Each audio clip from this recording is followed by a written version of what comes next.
Hi, everyone. My name is Megan Donnelly. I'm really excited to be giving this presentation at the Nourish Festival today and getting to interact with the celiac community, even if it's virtually. Today, I'm going to be talking to you about quality of life in celiac disease, which is a topic that's really important to me as a dietitian. We always want to improve the quality of life of our patients, and this is a really important topic. So just a little bit about me. I'm the registered dietitian and nutrition services manager at Dr. Shar USA, which makes Shar gluten-free foods. As a dietitian, my specialties are celiac disease, irritable bowel syndrome, kidney disease, and other gastrointestinal disorders. If you have any questions for me during the presentation, please type them in the Q&A box and I'll try to answer them as time permits at the end. But if I don't get to your question, or if you have anything you'd like to speak with me privately about, I do have 30 minutes right after this session starting at 3:15. For questions about the products, you should visit our booth and speak with the team members there. I know they're really eager to interact with you guys at the booth. So with that, I'm going to get started. Here's a brief outline of what we're going to cover today. And sorry, I'm just going to turn my camera with my face off to make sure that the quality of the Wi-Fi works and everything. So my camera will be off, but I'll turn it back on for the questions. All right, so here's the brief outline. We're going to talk about quality of life research in celiac disease, introduce you to some studies that are newer on gluten contamination in shared kitchen environments, discuss how to interpret celiac disease research and ways to get involved in the community. And before we get into the bulk of the presentation, I want to put our Dr. Shar mission statement up, which is to improve the lives of people with special nutritional needs. For us, making gluten-free food is only part of what we do, but really our goal is to support the gluten-free community in a number of ways by supporting research, providing nutrition education, providing continuing education opportunities for doctors and dietitians, working with nonprofits. Really, the list goes on and on. We care about the community as a whole, and we strive to address many of the quality of life issues that I'm going to discuss today. So I think that most of us realize that the only treatment for celiac disease is the gluten-free diet. But what many do not understand, outside of this community, of course, is that the treatment is more than just a simple avoid gluten. Small exposures can cause intestinal damage, and most of the time, exposure happens because of unintentional consumption from places like restaurants, cafeterias, and other food service establishments. The challenge becomes then that this starts to affect many other areas of your life. We know that food is nourishment. We need to eat to live and fuel our bodies. But food also has a cultural, social, and emotional component, and these often get overlooked when someone has to follow a restrictive diet. As a dietitian, and I think I can speak for most dietitians out there, we really want to give people the tools to make their diet work with their lifestyle and to enjoy food. So with that, I'm going to briefly review what some of the actual research says about quality of life in celiac disease to show why it's important that we address these issues and what the importance of food is beyond physical needs. So the gluten-free diet requires constant vigilance, reading food labels, calling restaurants ahead of time, making sure that our child has what they need at school, all things that need to be considered on a daily basis. In fact, research shows that a person with celiac disease spends an additional 10 to 20 hours per month scrutinizing food labels when shopping. And when it comes to food shopping, gluten-free foods are often more expensive than gluten-containing counterparts. There are a lot of studies that show this actually. One out of Canada showing that gluten-free foods were up to 242% more expensive. One from the US showing that gluten-free foods are up to 183% more expensive. And one out of the UK showing that they can be up to 124% more expensive. I think this is changing a little bit, and these studies that I'm referencing are a little older, some 5-10 years older. But this consistently comes up when speaking with people who need to follow a gluten-free diet as a significant challenge. In many areas, gluten-free food is more difficult to find as well, but most importantly, food enjoyment is generally reduced in celiac disease.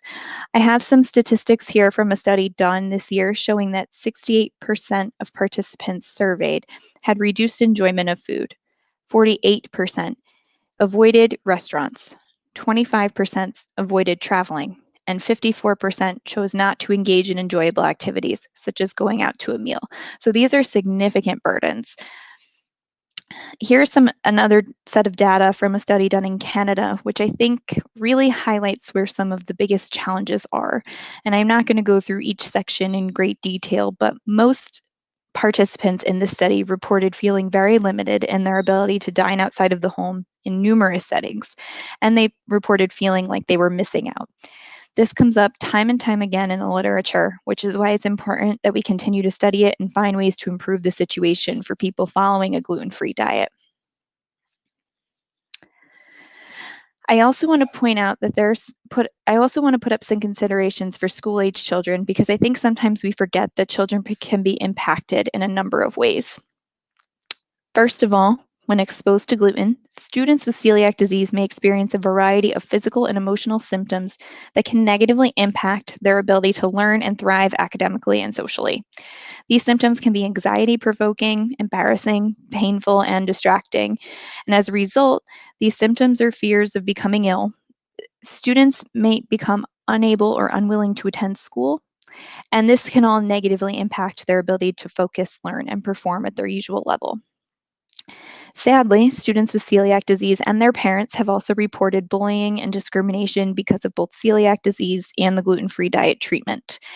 Eating different foods, asking questions, or having overt symptoms that are noticeable to others may attract negative attention, which can lead to exclusion and isolation.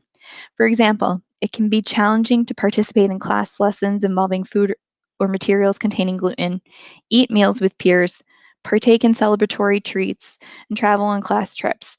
And all of this can interfere with a child's academic and social development. The literature also suggests that rates of depression are higher among people with celiac disease compared to the general population, and this is regardless of age, gender, or race. Now, I don't want to be all doom and gloom here, because quality of life does seem to improve as people get a better handle on the diet after they've been following it for a long time. But there does seem to be a paradox between good adherence to the diet and quality of life.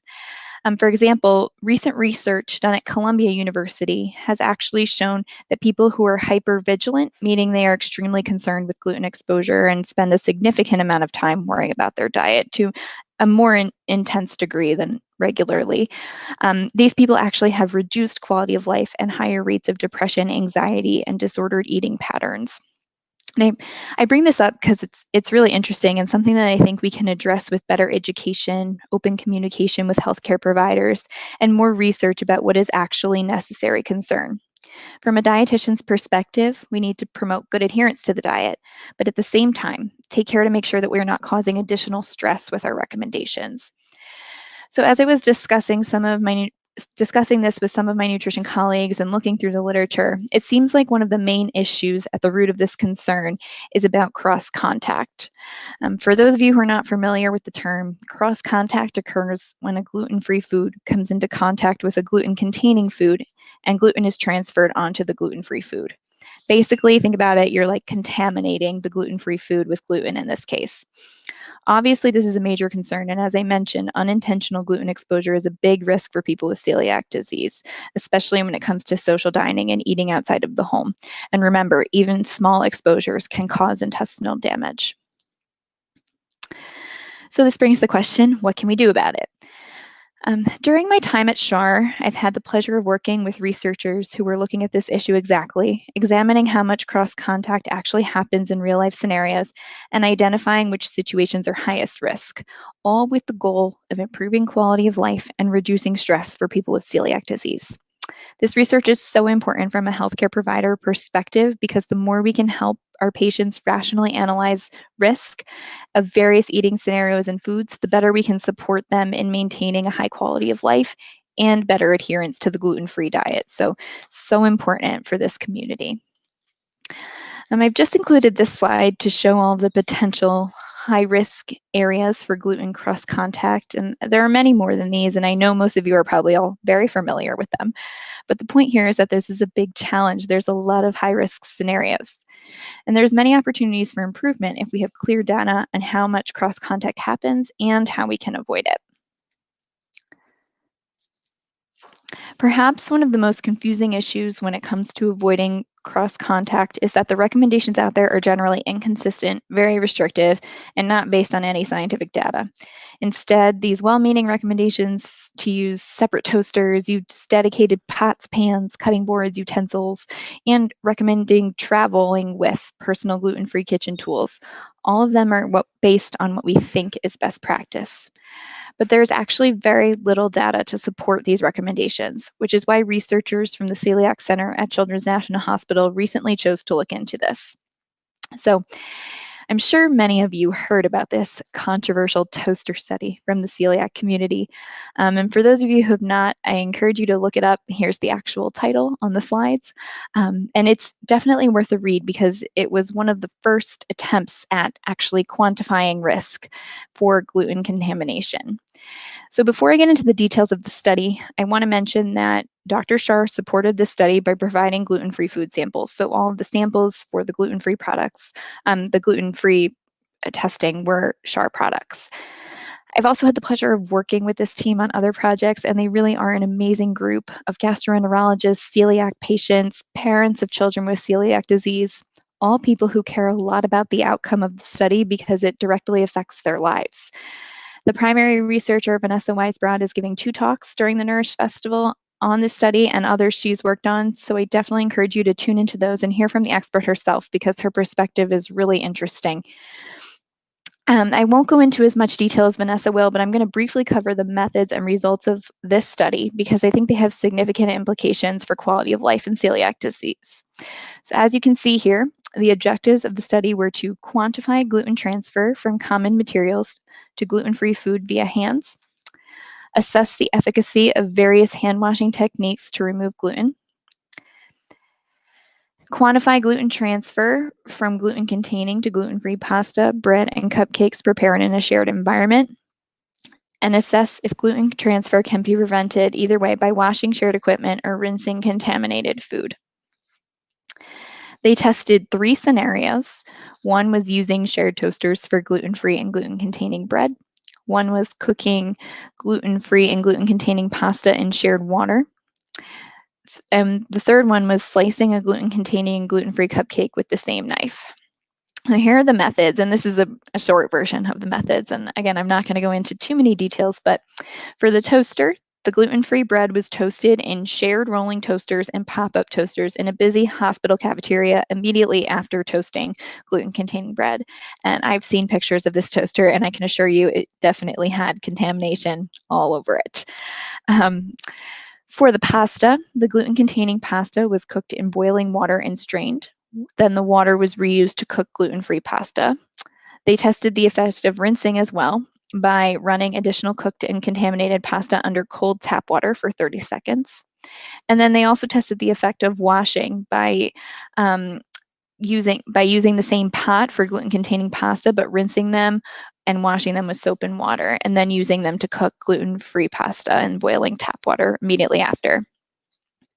For the cupcakes, they used the frosted gluten-containing cupcakes were first sliced with a knife, and then they reused it to slice a gluten-free cupcake. They tested washing by washing the knife in soap and water, or rinsing it alone.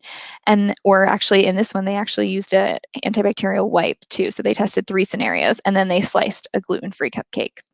And both the gluten-free cupcakes and the gluten-containing cupcakes were analyzed for gluten content. And there's a lot of nuances to these methods and the rationale behind why certain things were done. So I encourage you to drop into Vanessa's talk if you want to hear more specifics about that. So what did they find? Let's talk about pasta first. So when cooking gluten-free pasta in the same water as gluten-containing pasta, as you can see, all the samples were contaminated above the 20 parts per million threshold that an item must be below to be considered gluten-free. The shape of the pasta didn't matter about when it came to the threshold, but as you can see, there was somewhat less contamination with the penne, which is interesting. Maybe shape has something to do with it. The bottom line here is gluten-free pasta should not be cooked in the same water as gluten-containing pasta, and I think the data is pretty clear on this. This is not something we would recommend. Now, a lot of recommendations you see online also make the statement that you must have a separate set of pots and pans for cooking gluten-free food. and that you can never use them for gluten-containing items. So this brings into question, does washing with soap and water actually remove gluten? I was really happy to see them testing this because I think it's an important question. Um, Based on the results of this study, it does seem like washing works. After cooking gluten-containing pasta, removing the water, washing the pot with either water alone or soap and water, and then cooking gluten-free pasta, basically no gluten was detected. And this is really good news. It means that families no longer have to travel with their own pots and pans or worry about cooking a meal at someone else's home. As long as the cooking tools are washed, they should be safe for gluten-free preparation. In another interesting scenario, the team tested what would happen if you use a shared pot to cook gluten-containing and gluten-free pasta and then rinse the gluten-free pasta with water. As you can see here, there's significantly less gluten detected, and none of them reached that 20 parts per million threshold. But given that there was some level of gluten detected and one sample was approaching the 20 parts per million threshold, this is definitely not a practice that we'd recommend at this time. So as you'll see here, this one's 17.5 parts per million. It's just a little too close to the line for comfort, and it's pretty inconsistent across the samples. All right, so with the cupcake again, the results show that washing works and the method of washing didn't matter. You see here that there was gluten transfer when the knife was used to cut a gluten-containing cupcake and a gluten-free one right after. So you'll see with the blue bars. But when the knife was washed with water alone, soap and water, or a wet wipe, gluten transfer was minimal and well below the 20 parts per million threshold. And that's indicated by the green bars all across here. I think the takeaway here is that you shouldn't be cutting a gluten-free and gluten-containing cupcakes together with the same knife. But as long as the knife is thoroughly washed, there's no need to have a designated gluten-free knife in the home. You just need to make sure that you're washing things in between use. And finally, the controversial toaster. So when a person is diagnosed, most providers recommend purchasing a separate toaster for gluten-free foods only. And when traveling or using a shared toaster, to either avoid using it or to bring toaster bags to protect the gluten-free bread from gluten cross contact. As a reminder, in this study, they tested a rolling cafeteria toaster and a pop-up toaster in a shared kitchen at the hospital and made sure that the gluten-free bread came into contact with gluten-containing crumbs. And as you can see here, none of the samples they tested even came close to meeting the 20 parts per million threshold. Therefore, under FDA standards, all of these samples would meet the criteria to be considered for a gluten-free label. Now, obviously, this was really surprising, but I think it should be encouraging for the community that we might actually be able to toast bread without worrying. But given how shocking these results were, the Children's National Team is working on larger follow-up studies to hopefully put this issue to rest. So some key takeaways from the study. I think everyone involved in the study agrees. This is one study that looked at very specific scenarios, and more studies are needed before we go changing recommendations across the board. But I think it's safe to say that some kitchen activities seem to pose a greater risk for gluten cross contact than others. And maybe our current recommendations for purchasing a separate set of gluten-free kitchen equipment are not necessary. But the main point is, look at this data, understand what it means, and at the end of the day, do what you were comfortable with and works what best for you and your family. I think you can look at the information in two different ways. On the one hand, it might make you more comfortable going on vacation, feeling like you can leave your gluten-free kitchen tools at home, or when you're going to grandma's, you don't have to worry about whether or not she has a separate toaster for your child. But on the other hand, I can see how this would make people nervous, and concerns about, your restaurant not being as diligent, or your family members not focusing as much on keeping your food separate. I can see that concern, but I think it's important to realize that either way, no one is saying you have to do anything differently. It's important that this research is being done, and I think we should all be encouraging and supporting more studies like this, so that we have data to support what we are actually recommending. And with that, I want to talk about some activities that I view as really important for improving quality of life in the celiac community. And the first, of course, understanding the research. Research is critical for improving quality of care, disease outcomes, and even developing new therapies. It should be looked at critically, as all research should be, but I encourage you to keep an open mind. If you have questions about what you're seeing and what you're seeing in the social media groups and how you should be interpreting new studies that you're seeing people talk about online, I would encourage you to talk about them with your doctor and your dietitian because they're trained to interpret the research and work with you to make individualized recommendations that work for you and your family. Again, no one is saying that you have to change your practices that have been working for your family. It's just important to know that the research is going on. Ultimately, you've got to decide what is best for you and your family. I think really the important message here is to embrace the research and avoid hostility when you see results that are surprising, or the researchers won't continue doing the research that is so important for improving the quality of care and life for people with celiac disease. So, participating in research and advocacy is also critical. So, just so you've the definitions, advocacy is an activity by an individual or group that aims to influence decisions within political, economic, and social institutions. And there's a lot of ways to get involved in advocacy for celiac disease, and I've listed some of them here. You can write a letter to your state and political leaders, spread awareness about the need for 504 accommodation plans for students with celiac disease. It surprises me, but a lot of people don't realize that they can work with the school on getting a 504 accommodation plan so that their student has um, access to gluten-free food at school. And then you can also follow the Celiac Disease Foundation advocacy efforts and participate in their campaigns.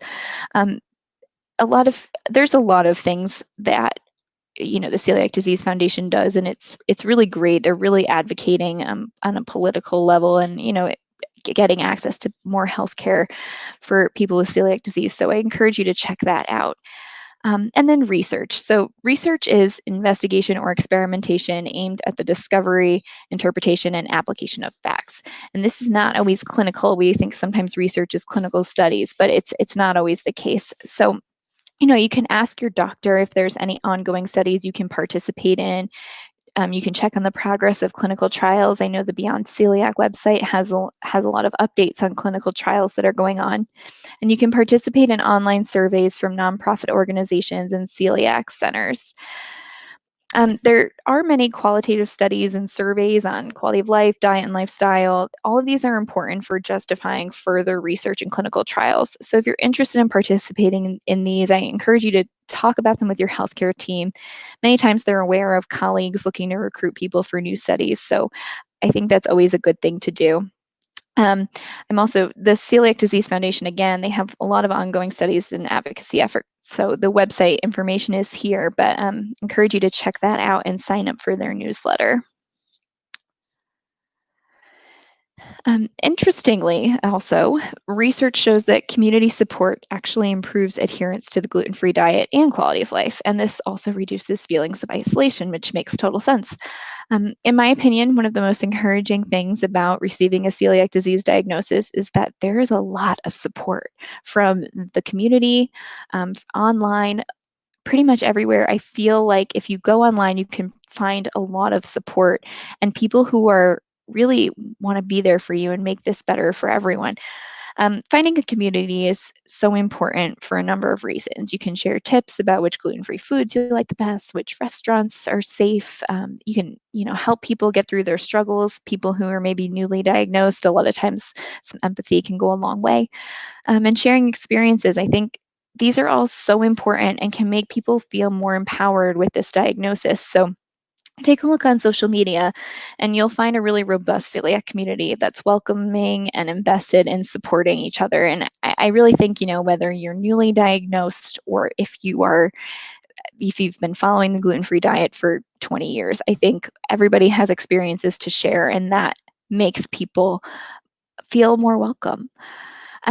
There's also some great websites, especially special interest groups like the Celiac Disease Foundation and Beyond Celiac. They have reliable information and great opportunities for participation and community engagement.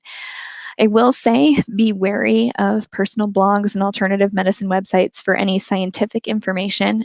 It's not that they're necessarily bad, and maybe they're really great with their information, but they're potentially biased and may not be written by someone who has a background in understanding research. Again, if you ever have questions about anything like this, it's always best to talk about it with your doctor, your dietitian, someone on your healthcare team. They're really going to be able to let you know if something is a legitimate source or not. And here are some of my favorite activities that I've been seeing recently, and Shar has participated in a variety of these, and it's one of our ways to engage with the community as well. So of course, as I mentioned before, there's plenty of social media opportunities, Facebook groups. The Shar Facebook account has a lot of engagement, but there's some also really great in-person events for when we can meet in person again, of course. Like the Celiac Cruise and the Celiac Disease Foundation Turkey Trot, which actually has gone virtual this year, which is cool.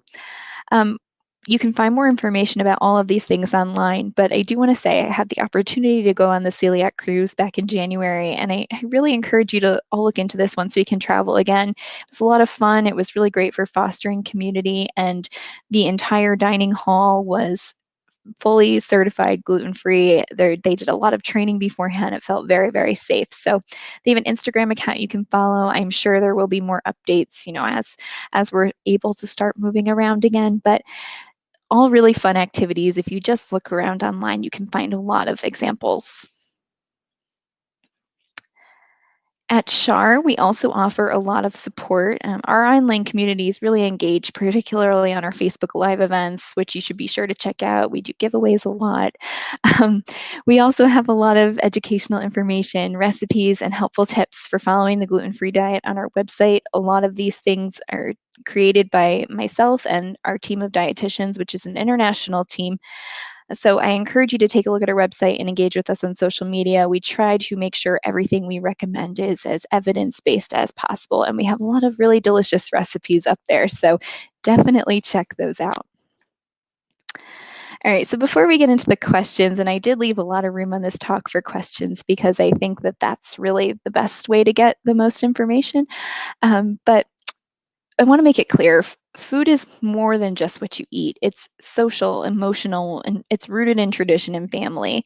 And because of this, fostering a community is crucial for improving quality of life.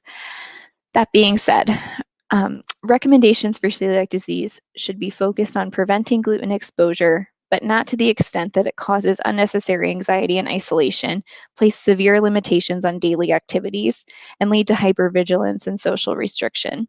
This is a great community, and we need to continue to support the research that is actually aimed at improving the quality of life for the entire community. So as a healthcare provider, I think the challenge is to find that healthy balance between evidence-based recommendations that are going to make people feel empowered to manage their disease, but not limit their life so severely that it becomes a major challenge. And so with that, I'm going to thank you, and I'm going to take a few questions. Let's see if I can get back into the video. Okay, I think I'm going to turn my camera on. And if I'm going to read through the questions and see if I can get to some of yours for everyone. Someone asked on the toaster on the contamination study, were those pots and pans stainless steel? I believe they were stainless steel. I would have to go back and check, but I do believe they were stainless steel. Oh, sorry, the questions are coming in kind of weird. So yeah, they're, and the next part of the question was, have there been studies for, sorry, I keep scrolling down when I go, have there been studies for pans with nonstick surfaces, otherwise treated surfaces? So that's something that this team is looking at more now. I know that, the type of surface has come into question, so that's certainly something that they're looking at. The next part of that question is also, do you know if there are risks from using somewhat porous utensils like bamboo, wooden spatulas? So just generally, and I don't think there's very much evidence to support this, but we say that porous surfaces are more risky because gluten can be stuck in them, if you will. And I think that more research needs to be done on this. I would say until research is done on this, that I would continue to use plastic and metal surfaces because those are a little easier to watch. And with wooden spatulas, it's always hard to really get them clean. So I would say until more research is done, continue using metal and plastic utensils and cooking kit tools. Okay, someone says Diana says we don't eat at our restaurants because we don't want to risk our son getting ill. Our entire family eats gluten-free because our son does. We don't want to eat foods with gluten in front of him. We would feel awful. No one is allowed to bring food with gluten into our home. Honestly, eating gluten-free is healthier. And you know what? I think if that works for your family, that's great. I think that, again, that's a different way of providing support for your son. I think if that works for your family, that's awesome. And I'm sure you guys have like the best gluten-free recipes out there. So that's great. What is the suggestion for depression and anxiety? And I think, of course, number one, talk about if you feel like, your child or whoever is feeling depressed or anxious, especially as it relates to their diet. I think you need to talk to the doctor about it immediately. And if your doctor isn't available, a lot of times these interdisciplinary celiac teams have dietitians and social workers and people who are trained to deal with this more. So I think just make sure you're on top of it with your doctor, make sure you're discussing it. And, if joining some sort of support group, I love working with celiac support groups. I find that they're really great for reducing those feelings. So seek support within the community, but also make sure you're talking to your doctor. All right, someone says, I have a concern over the focus on 20 parts per million. Results of meta studies more or less indicate that 20 parts per million is arbitrary. Yeah, so that's come up a lot, and I hear the concern. I think that's 20 parts per million is based on some data that suggests, it was done by some researchers, I believe in Italy, who, did determine that there was no intestinal damage happening at levels of gluten exposure lower than 20 parts per million. If, I think that just keep in mind that a certified gluten-free food, that is what the standard is. So, and there's really not good ways to test gluten levels below 5 parts per million. So it's not that it's arbitrary, it is evidence-based, but if you want to, and when it comes to gluten contamination, I think it's reasonable to be more cautious. Okay, someone asked, can you address problems of balancing weight gain while adhering to a gluten-free diet? Yeah, so this comes up a lot. It's, a lot of times when people have been following, they've been eating gluten for years and they're not absorbing it, they're not absorbing your food very well. So a lot of times when you start to go on a gluten-free diet, weight gain can happen. That's definitely a challenge, and I understand it. But there's a lot of really healthy gluten-free. I mean, fruits, vegetables, whole grains, naturally gluten-free foods are really healthy. So I think, prioritizing those over some of the unhealthy treats that are so delicious, but need to be consumed in moderation for everyone, not just celiacs. I think that's really the key there. And then, just in your normal diet, a gluten-free diet should not be nutritionally different than a standard gluten-containing diet. So I think, cutting out, you don't want to eat 30 cookies in a day. And any type of diet, I think, just because something's gluten-free doesn't mean it's healthier. It's still going to have sugar, salt, and fat in it. Keep in mind, a gluten-free cookie is still a cookie. So balancing the same way you would on a normal diet. I think that's really important and often overlooked, that so many naturally gluten-free foods are actually healthy for everyone. So, okay, someone says, medical docs and researchers, all human perspectives will always have a bias called a context, so people should read the background rather than simply dismiss alternative medicine websites, for example. I say this as a person with a PhD and a blogger. Yes, I agree with you. I think you're correct. Everything has a bias. I just think, you look into where you get your information, I think, is the main takeaway. And, before you make your own assessment whether or not someone seems credible. I think that's a very good call out. Thank you. All right. Why does Shar use so much corn in their products? I asked because allergies to corn and corn derivatives are on the rise. Could you please suggest that tapioca or arrowroot be used more in place of corn? Yeah, so we use corn in our products because it works well as a gluten-free substitute. I know people are allergic to it, and you're right. It's still corn is still not a top 8 allergen.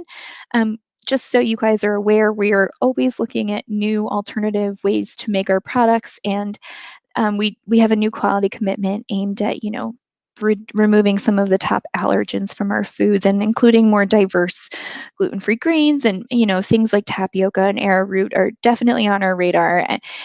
One thing about Char is that we grow all of our own grains, or the majority of our own grains, in Italy at our headquarters. And so, all these things for us take a lot of time because we want to make sure that there's no contamination happening in the field. And that's why we grow all of our own grains. So definitely take your suggestion.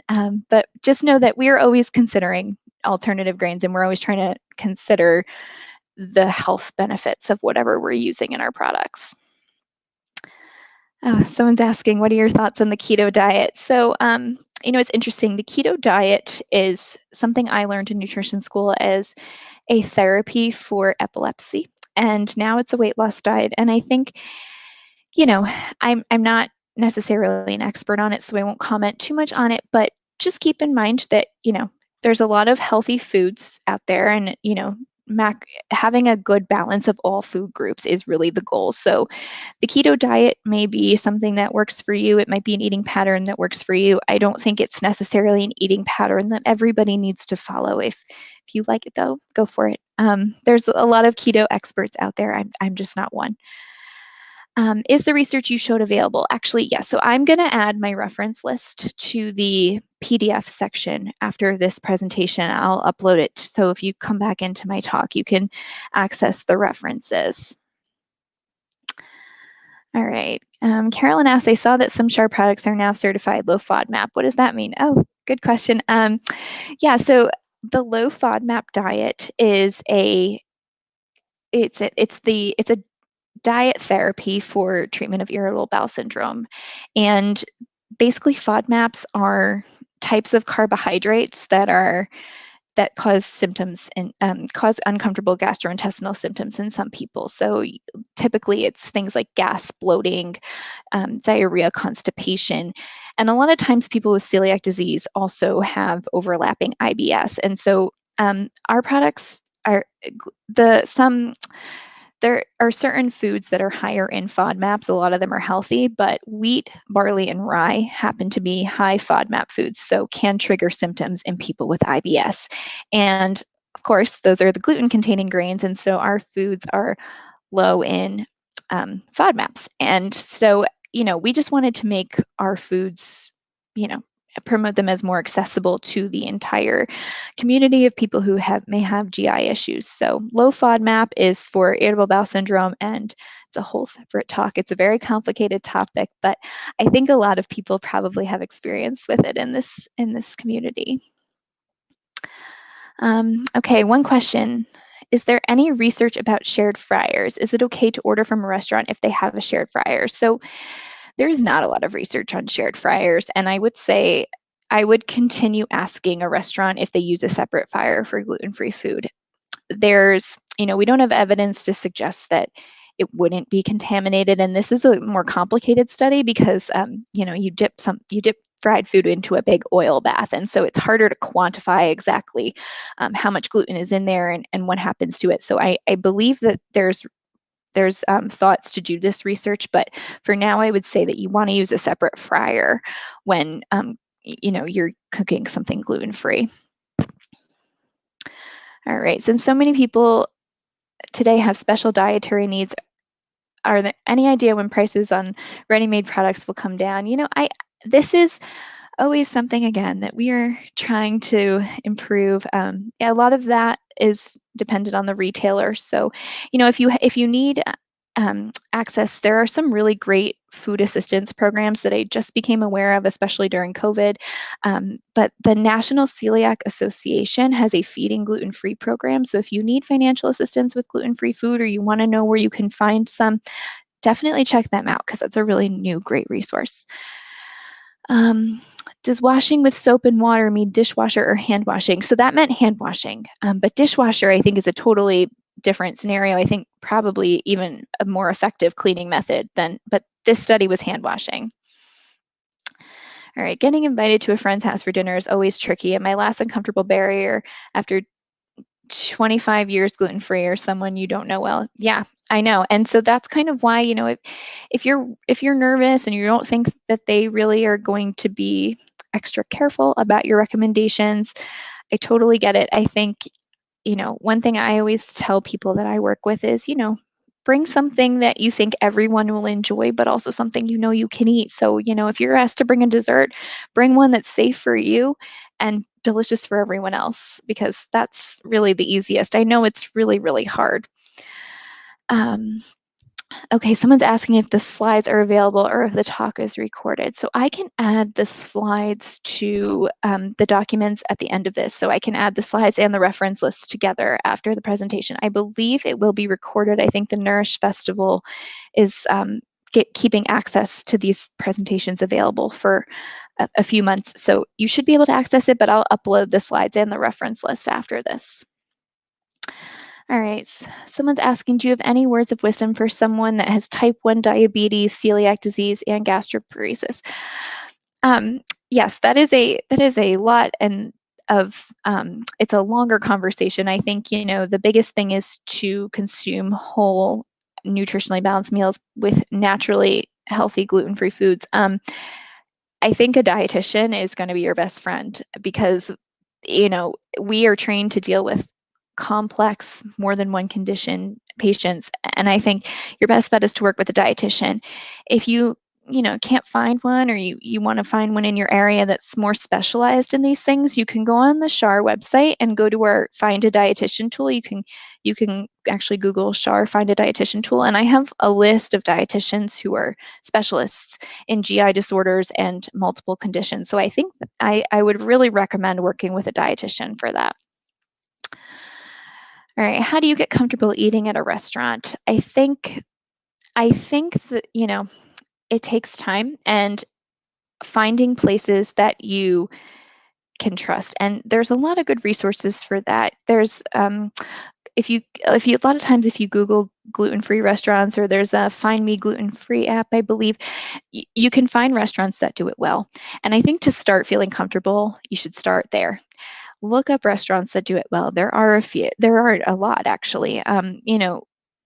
I understand the concern there, and this is where I would say go to your celiac community and ask them, where have you been in this area that does a good job with gluten-free? Because you guys know better than anybody what restaurants in your area are going to be safe. All right, are supplements needed for celiac? So I think with supplements, I'm a dietitian, so I always say you can get most of what you need from food. That being said, some people have nutrition deficiencies, and you can really only know if you have those through lab work. So if you go to the gastroenterologist and you see that you have a deficiency, they may recommend a supplement. I would say don't take one unless your doctor recommends it, because you can get most of your needs from food. And there's always concerns with supplements and other medications, and just, in general, I would just say, unless you have a deficiency, no need. But if you have one, your doctor should recommend the one you need. All right, someone's asking, can you please address gluten-free wheat starch? So yeah, I know this is a question that comes up a lot. So gluten-free wheat starch. So if you think about a wheat plant, gluten is actually a protein. And so when you see an ingredient called gluten-free wheat starch, basically what they do is they take the wheat, they remove all of the protein, and they're just left with the starch content. The gluten is only in that protein content. And so usually when you see gluten-free wheat starch, it's a product coming from Europe, because they're really the ones who were on the forefront of this technology. It is tested for gluten, and at SHAR, we have a few products that contain it, but I can assure you, everything has been tested to be well below the threshold of 20 parts per million. Actually, we usually try to get below 5 parts per million, which is the absolute minimum standard that testing can test for. So it is basically just wheat that had the protein removed. Starch and protein are different, so you remove the protein, you're left with the starch, and that does not seem to cause any immunological or intestinal damage. Any tips for getting proper nutrition with eating gluten-free and vegan? Yeah, eating vegan is great, but you have to just make sure you're consuming enough food and enough of the right foods. So I will always say, make sure you're consuming fruits and vegetables daily, whole grains, because, even though you can't have the gluten containing grains, there are a lot of good gluten-free whole grains out there, or pseudo cereals as sometimes they're called. Like quinoa is really great, rice is really great.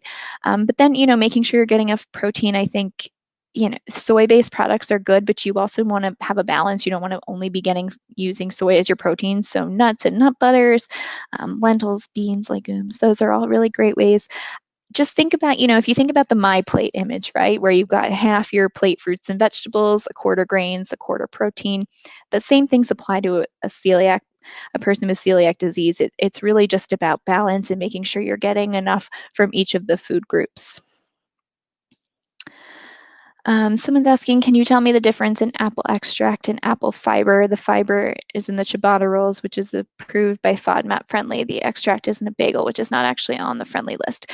So yeah, apple extract uses a flavor, and apple fiber is what it sounds like. It's just the fiber. So the reason the ciabatta rolls are, we submitted the ciabatta rolls to be certified low FODMAP, and so that is why you see the label on that. The bagels have not been tested, so I'm actually not sure. Like, I don't think the apple extract is making that item low FODMAP. We have not tested the bagels yet, so hopefully we do eventually, and hopefully they are low FODMAP. But right now, it has nothing to do with the apple fiber versus apple extract, as far as I know. Someone said it would be nice to have a sugar carb group on your low FODMAP products, such as fructans, et cetera. Yeah, so that's a really good point. So actually, if you go in the Monash University low FODMAP app, they actually do show you which group, and they'll use a red light, yellow light, or green light, like traffic light system, to show you which ones things are actually higher in. So all of ours are considered low FODMAP, but if one is a little bit of a medium level for the FODMAP group, it'll show you there. So check out the Monash University low FODMAP app. All right. Do you believe psyllium assists in passing gluten after inadvertent consumption? So, there's no evidence to suggest that fiber reduces the impact of gluten exposure. Actually, I would not recommend that. Psyllium is, might be helpful for constipation, but not helpful for reducing your symptoms after gluten consumption. What are your suggestions for eating out, fast food versus nice restaurant? I gotta say, I think it doesn't matter the quality of the restaurant, but it matters who's working there. So for example, we work with Firehouse Subs. They use our gluten-free rolls at their stores, and I think that's a fast casual restaurant that they're making an attempt to do a good job with gluten-free. Nice restaurants, they might be really diligent, they might be really great at hearing your concerns, but they also might not be well educated. I would always call before eating out at a new restaurant, and again, seek the advice of your community when looking for restaurants that do a good job, because I find new restaurants all the time that are really good. And then everyone's asking for the slides. Yes, I will post them after this. Do dishwasher detergents and soaps contain gluten? So generally speaking, no, you do not have to worry. A soap should be fine. I'm still very confused by cross-contamination and how much it personally affects me. Do you have any good websites to check out?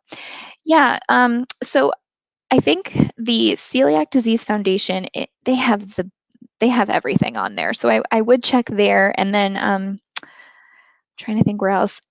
The Beyond Celiac website will have some good information.